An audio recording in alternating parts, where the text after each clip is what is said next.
시청자 여러분 안녕하십니까? BTV 주간 종합 뉴스 시작합니다. 오는 2026년 7월부터 인천의 행정체제가 새롭게 바뀌죠. 이 중구 영종과 서구 검단은 분구가 되고 중구 내륙과 동구는 제물포구로 통합되는데요. 특히 이 두 개 지자체가 합쳐지는 제물포구는 현안과 과제가 많습니다. 중구와 동구가 제물포구 출범을 준비하기 위해서 협력을 강화하기로 했습니다. 이정은 기자의 보도입니다. 1995년 이후 31년 만에 바뀌는 인천 행정체제. 2026년 7월부터는 중구와 동구가 사라집니다. 중구 영종 지역은 영종구로 분구가 되고 중구 내륙과 동구는 제물포구로 합쳐지기 때문입니다. 앞으로 남은 시간은 650일. 중구와 동구는 제물포구 출범을 위해 협력을 강화하기로 했습니다. 두 개의 지자체가 풀어야 할 현안과 과제가 많기 때문입니다. 과제들이 많이 있겠지만은 시에서 할 일, 구에서 할 일, 또 중앙정부에서 할 일이 다 있습니다. 중요한 것은 우리가 마음을 모아서 각자의 영역에서 최선의 노력을 다해서 바람직한 제물포구가 출범되고. 중구와 동구는 우선 행정협의기구를 구성하기로 했습니다. 제물포구 출범 준비를 위한 협의기구로 현안에 대해서도 함께 대응 방안을 찾을 계획입니다. 또 공공시설 배치, 사무 재산 승계, 주요 사업에 대한 예산 배정 등도 협력하기로 했습니다. 두 지자체는 제물포구가 인천의 중심지로 다시 도약할 수 있는 기회라고 강조하며 차질 없는 준비를 약속했습니다. 앞으로 동인천 역세권 활성화를 통해서 우리 동구와 중구가 더욱 나아지는 제물포구로 성장할 거로 생각하고요. 특히 중구에 있는 내향 재개발이 또 활성화의 기폭제가 될 것 같습니다. 현안 문제나 또 합의를 해야 될 부분에 대해서 차분하게 준비를 해 나가려고 생각을 하고 있습니다. 무엇보다도 우리 제물포구가 행정적으로만 통합이 되는 게 아니라 제2의 도약을 위한 발판이 됐으면 하는 바람을 갖고 있습니다. 주민들 간 소통과 협력이 중요한 제물포구 출범. 중구와 동구는 주민 화합을 위해서도 함께 노력하기로 했습니다.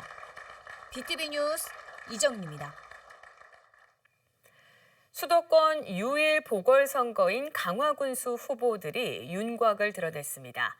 거대 정당이 공천을 마무리하면서 후보가 확정됐는데요. 하지만 경선 후폭풍에 무소속 출마도 이어지고 있습니다. 구혜희 기자가 보도합니다. 오는 10월 16일 보궐선거가 치러지는 강화군. 수도권 유일의 기초단체장 보궐선거인 만큼 관심이 뜨겁습니다. 거대 양당은 후보를 확정했습니다. 먼저 더불어민주당은 한현희 전 강화미래발전운동본부 대표를 후보로 확정했습니다. 평택시 부시장과 경기도청 수자원 본부장을 역임한 한 예비 후보는 행정 전문가임을 자처합니다. 강화군수 선거에 세 번째 도전하는 그는 행정 경험을 바탕으로 강화군을 발전시키겠다는 포부입니다. 우리 베이비 부머 세대가 노동 현장에서 손을 놓는 순간 이 강화는 아마 긴 그 암흑의 터널을 지나야 하는 그러한 그 절대 위기에 처해 있다고 저는 생각합니다. 그래서 제가 그 경기도에서 또는 중앙부처를 오가면서 쌓은 이런 경험을 우리 고향 강화를 위해서 이 열정을 바치고자 출마했습니다. 13명이 후보 등록을 했던 국민의힘은 2차 경선을 거쳐 박용철 전 인천시 의원을 후보로 선출했습니다. 강화군 의원 3선과 인천시 의원을 지낸 박 예비 후보는 지역 전문가를 자처합니다. 강화군 살림에 대해 누구보다 잘 알고 힘 있는 여당 후보라며 유권자의 표심을 자극합니다. 지금까지 같이 군의원서부터 시의원까지 행정하고 같이 했고 국민들하고 호흡을 했기 때문에 어느 곳에 뭐가 필요한지, 어느 곳에 어떤 것이 어떤 사업이 어울리는지를 같이 맞춰왔습니다. 그래서 저에게는 연습이 필요 없는 후보다라는 생각이 들어서 빨리 들어가서 강화군을 안정시키고 강화군 경제에 조금이라도 될 수 있는 후보가 될 수 있을 것이라고 생각하고 경선 후폭풍에 무소속 출마도 이어지고 있습니다. 안상수 전 인천시장은 국민의힘 후보 경선에 불참하고 무소속 출마를 선언했습니다. 두 번의 인천시장과 3선 국회의원의 정치 노하우를 강조하며 강화군 발전을 이끌 적임자라고 강조합니다. 600만 평 정도를 송도와 비슷하게 경제 자율적으로 개발을 하는 계획을 그 당시 세웠었는데 이걸 그림만 그리고 그만뒀는데 제가 국회의원 할 때도 추진하려고 그러다 안 되고 결국 아직까지도 진행이 된 게 없어서 이번에 그것을 완성하는 것이 저로서는 강화 발전은 물론이고 인천을 새로이 계획한 안상수로서는 중요한 임무가 남았다 해서 판단을 한 것입니다. 전 인천시장 지역협력특별보좌관을 지낸 김병현 예비후보. 더불어민주당을 탈당해 무소속 출마를 선언했습니다. 그동안 보수 정권이 이끈 강화군은 발전이 없었다면서 강화를 혁신적으로 바꿀 젊은 일꾼을 자처하며 지지를 호소합니다. 이 강화는 전적지나 유적지가 많기 때문에 그런데 홍보하는데도 스포츠 마케팅만한 곳이 없다. 근데 기존에는 강화의 이런 시설들을 활용도 못했고 그래서 제가 이제 스포츠 경영학과를 나왔기 때문에 그 부분을 적극적으로 접목해서 이 강화의 이 소상공인들 또 이런 서민들이 조금 그 경제가 좀 살아날 수 있게끔 소득이 증대가 되게끔 그런 노력을 하려고 하고 있습니다. 한편 국민의힘 2차 경선까지 진출했던 안영수 예비후보는 탈당 경력 감점에 반발해 시당을 상대로 법적 대응에 나섰습니다. 안 예비후보는 공천관리위원회가 탈당 경력자라며 3점을 감점했는데 2022년 지방선거 당시 탈당은 당의 권유였다며 받아들일 수 없다는 입장입니다. BTV 뉴스 구혜입니다. 사전 청약은 일반 청약보다 1, 2년 앞당겨서 공급하는 제도인데요. 이 과열된 청약 시장 수요를 분산시키기 위해서 지난 2021년에 도입됐습니다. 하지만 고금리와 공사비 상승 등 악재가 겹치면서 최근 이 사업을 취소하는 사례가 잇따르고 있는데요. 본청약을 기다린 사전청약 당첨자들은 피해를 호소하며 구제책 마련을 촉구하고 있습니다. 이정은 기자의 보도입니다. 지난 2022년 8월 사전청약을 진행한 영종 국제도시의 한 아파트 건설 사업입니다. 공급 세대는 모두 440세대로 이 중 사전청약으로 공급되는 세대는 375세대입니다. 당초 내년 6월 입주를 목표로 지난해 4월 본청약을 진행할 예정이었지만 최근 사업이 무산됐습니다. 민간 사전청약이 취소된 건 인천뿐만이 아닙니다. 올해 들어서만 인천 가정 2지구, 경기 파주 운정 3지구, 경북 밀양 등 6곳이 사업을 취소했습니다. 문제는 사전청약 당첨자들이 아무런 피해 구제를 받지 못한다는 것. 비상대책위를 꾸린 사전청약 피해자들은 정부의 대책 마련을 촉구하고 나섰습니다. 사전청약 당첨이 취소되면서 당첨자들이 기다려온 시간과 기회는 모두 무의미해졌습니다. 사전청약은 계약이 취소되더라도 그에 대한 어떠한 제약도 없습니다. 이로 인해 피해를 본 당첨자들은 그동안 잃어버린 권리와 시간을 보상받지 못하고 있습니다. 이들은 무엇보다 당첨자 지위를 인정해 줄 것을 요구하고 있습니다. 사전청약이 취소된 경우 해당 공공택지에 주택을 건설하면 이전의 사전 당첨권을 유지해달라는 겁니다. 국토부는 사전청약 제도를 만들고 이를 독려한 적극적인 역할을 했습니다. 따라서 사전청약 제도를 기반으로 한 계약은 단순히 민간 당사자 간의 계약으로 볼 수 없으며 국토부는 이 제도로 인해 발생한 피해에 대해 책임을 지고 이를 해결하는 유일한 방법인 당첨지위 유지에 관한 추가 대책을 마련해야 할 의무가 있습니다. 피해자 비대위는 지난달 당첨자 지위 유지 등 사전청약 피해 대책 마련을 촉구하는 청원을 올렸습니다. 하지만 5만 명의 동의 요건을 채우지 못한 상황. 비대위는 윤우덕 국회의원의 소개 의견서를 받아 다시 청원을 제출했습니다. BTV 뉴스 이정유입니다.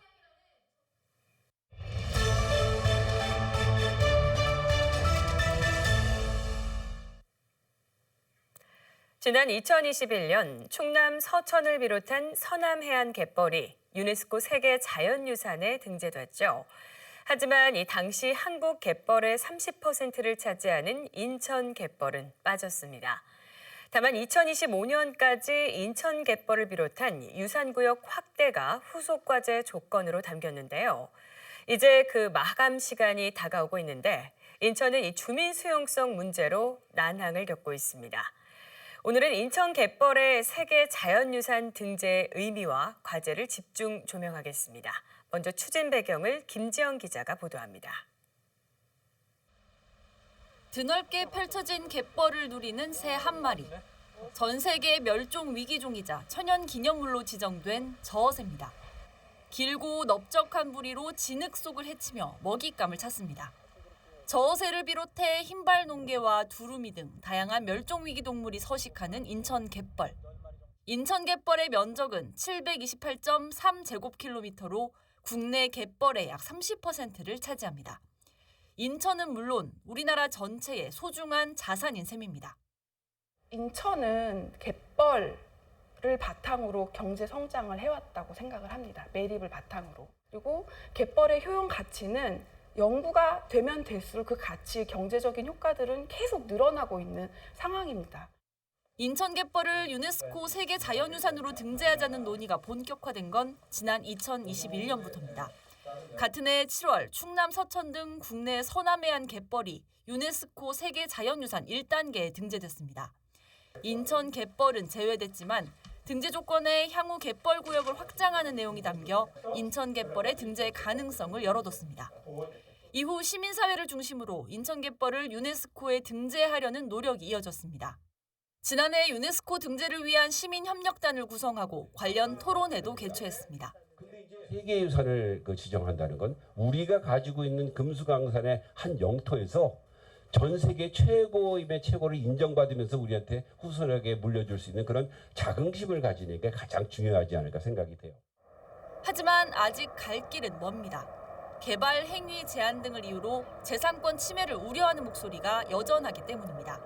국가유산청은 지난 5월 유네스코 2단계 등재를 위한 잠정 목록에 전남 무안과 고흥, 여수갯벌을 포함시켰습니다. 하지만 아직 인천갯벌은 이 목록에 빠져 있습니다. 다만 인천갯벌을 추가로 포함할 수 있다는 가능성만 열어둔 상태입니다. 잠정 목록 제출을 위한 1차 마감 기한은 이달 말, 늦어도 내년 1월엔 제출을 완료해야 합니다. 이제 남은 시간은 석 달에 불과합니다. BTV 뉴스 김지영입니다. 보신 것처럼 유네스코에 등재하려면 얼마 남지 않은 시간에 주민들의 공감대를 형성해야 합니다. 그런데 강화 주민들의 반응은 부정적인데요. 그동안 각종 개발 제재를 받았던 주민들은 유네스코 등재가 강화 발전에 또 다른 걸림돌이 될 수 있다는 우려가 나오고 있습니다. 고혜 기자가 주민들을 만나봤습니다. 인천 갯벌 면적은 728.3제곱킬로미터. 이 가운데 강화 갯벌은 약 435제곱킬로미터로 전체 면적의 59%가 넘습니다. 인천 갯벌을 유네스코에 등재하기 위해선 강화 주민들의 의견이 중요할 수밖에 없습니다. 실제 주민들의 반응은 어떨까? 먼저 어민들은 유네스코 등재 움직임이 본격화된 2021년에 집회를 열어 반대 입장을 밝힌 바 있습니다. 3년이 지난 지금도 우려의 목소리는 여전합니다. 아니 어민들도 무작정 반대라는 건 아니고 지금 현재 우리 그 강화 같은 경우에는 문화재보호법이다, 군사보호법이다 해가지고 많잖아요. 근데다가 지금 갯벌 유네스코에 올린다면은 만약에 우리가 다른 행위를 한다 그러면은 거기엔 지장이 갈 거 아니냐고. 강화는 고려궁지부터 전등사 철종까지 지정 문화유산만 139점에 달합니다. 강화가 지붕 없는 박물관으로 불리는 이유인데 역설적으로 개발에 발목이 잡혀 지역 발전에 도움이 안 된다는 인식이 아로 새겨진 상황. 주민들은 소통 부재를 지적합니다. 우리가 그 유네스코가 어떻게 우리 갯벌에서 이루어지고 그런 것들을 알고 있지 않은 상태에서 그 단어 하나에 그 찬성을 하거나 이런 것보다는 우선 어촌계 사람들한테 유네스코에서 한 활동이나 이런 것들을 알리는 작업이 먼저 이루어졌으면 좋겠습니다. 특히 국가유산청이 추진하는 세계유산법 시행령 개정을 두고 우려의 목소리가 커지고 있습니다. 개정령 안에는 총 사업비 500억 원 이상의 SOC 사업이나 30만 제곱미터 이상의 개발 사업 등을 추진할 때는 대상 사업의 사전 검토를 진행하는 내용 등이 담겨 있습니다. 시행령에 세계유산 영향평가 제도를 신설하는 게 핵심인데 이는 중복 규제란 지적이 나옵니다. 하나의 사안을 놓고 세 가지 그 규제의 카테고리가 동시에 작용을 합니다. 이건 누가 봐도 중복 규제인 거죠. 그래서 기존에 뭐 예를 들어서 습지보존법에 의해서 환경영향평가를 받아오던 경우라면 습지보존법을 우선하고 그걸로 대체한다. 그래서 다 잘 보존하고 지혜롭게 활용하자는 취지이기 때문에 중복 규제보다는 뭐 단일화한다거나 아니면 핵심적으로 적용할 수 있는 법체계 하나만 적용하자라는 거죠. 인천시도 국가유산청이 추진하는 세계유산 영향평가에 대해 반대 입장을 표명한 것으로 전해졌습니다. 이 제도가 도입되면 추가 규제가 더해질 걸로 예상되면서 주민 반발이 커질 우려가 있기 때문입니다. 그렇지 않아도 주민 수용성이 낮은 상황에서 국가유산청이 추진하는 세계유산 영향평가 제도 신설이 인천 시민의 수용성 확보에 어떤 영향을 미칠지 관심이 쏠리고 있습니다. BTV 뉴스 구혜입니다. 이처럼 우려의 목소리가 크지만 아직 희망은 있습니다. 최근엔 영종과 강화 지역에서 인천 갯벌의 유네스코 등재를 촉구하는 시민들의 요구가 확산하고 있는데요. 지역사회가 함께 보다 적극적인 해법을 찾아야 한다는 목소리가 높아지고 있습니다. 김지영 기자입니다. 제주도의 대표 관광지 중 하나인 성산 일출봉.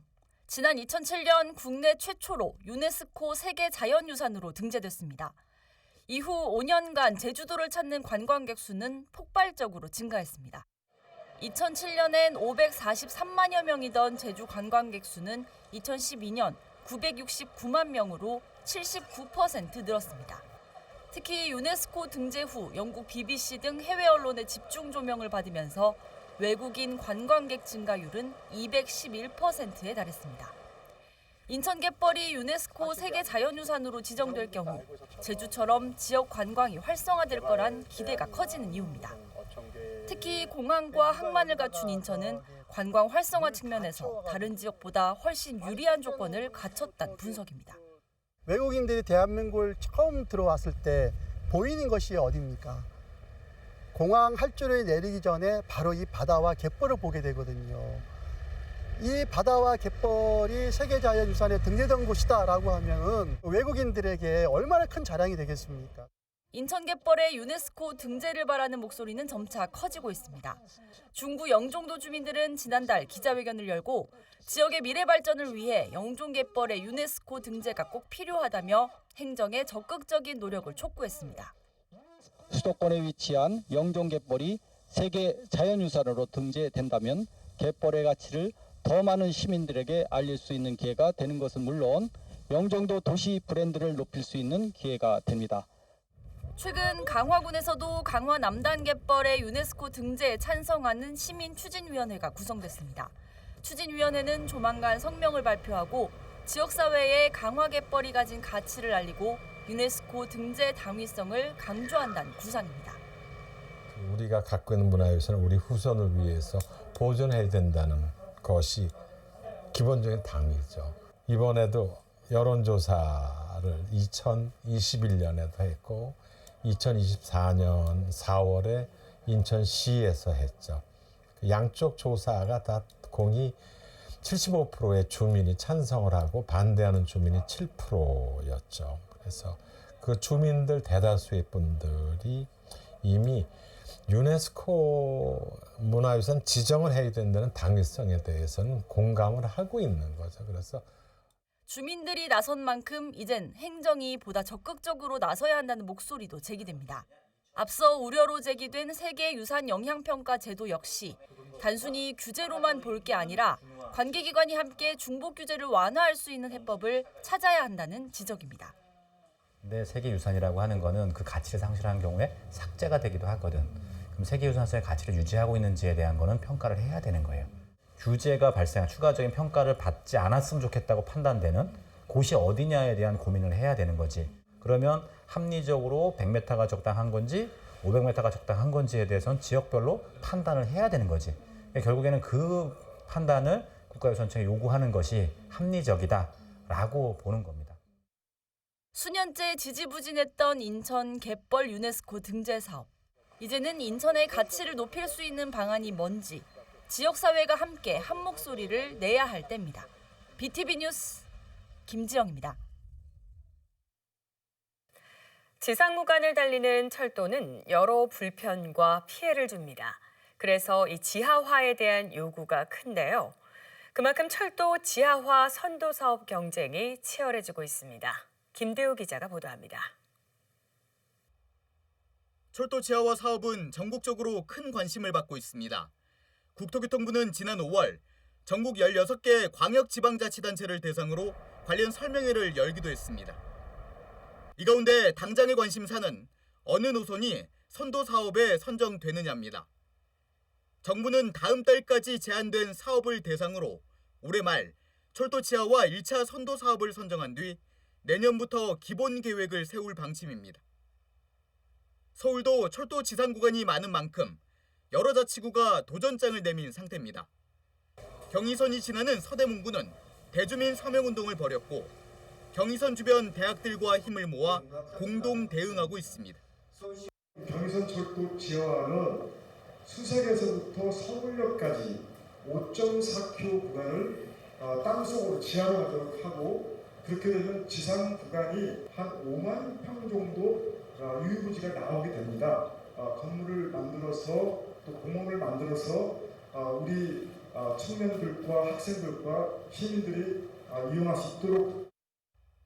경원선이 지나는 7개 자치구는 최근 추진협의회를 만들었습니다. 동대문과 성동, 노원, 도봉구 등입니다.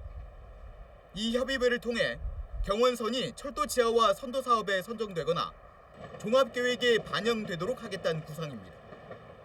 한 군데를 시범적으로 이제 지하화 사업을 하겠다고 발표를 했기 때문에 이번에 저희 경원선을 품고 있는 그런 7개 구청장들이 이번이 기회다 싶어서 최근에 만났고요. 당연히 지하화가 되면 지상은 공원이라든가 여러 가지 주민 편의시설로 채워지게 되면 상당한 주민들의 생활이 개선이 될 것이기 때문에요. 지상으로 달리는 철도는 지역을 단절시키는 건 물론 소음과 진동 피해 등 여러 주민 불편을 야기합니다. 지역 국회의원이 나서 토론회까지 열 정도로 지하화에 대한 요구는 점점 더 커지고 있습니다. BTV 뉴스 김대우입니다. 이번 주 준비한 소식은 여기까지입니다. 이상으로 BTV 주간 종합 뉴스를 마칩니다. 시청해주신 여러분 고맙습니다.